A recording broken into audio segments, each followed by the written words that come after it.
हमारे एक मित्र ने करीम टैक्सी जो इस्लामाबाद में चलती है उनके सेक्रेटरी को फोन किया। बोले दिन भर की थकन उतारना चाहते हैं, कुछ लम्हे उनमें सफर करना चाहते हैं।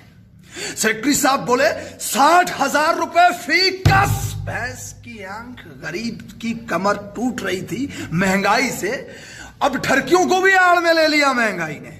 मित्र बोले जनाब काट के थोड़ी रख के जानी है, वापरने का इतना किराया भैंस की आंख।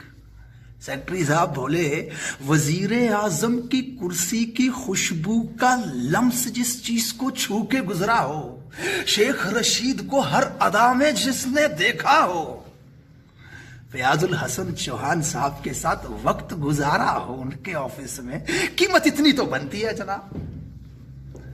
सरकार शाहिद अफरीदी साहब क्यों मोबाइल के ऐड में आते हैं, वसीम अकरम एरियल के ऐड में आते हैं, यानी कि उन्होंने इस्तेमाल किया, अच्छा मजबूत और टिकाऊ माल है, इसलिए कीमत बढ़ जाती है।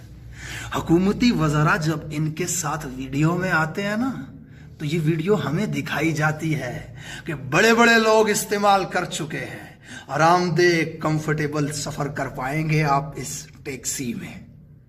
तो सरकार किसी के मुफ्त के ऐड में आने से पहले ये सोचा करें कि बोझ गरीब आवाम पे ही पड़ रहा है।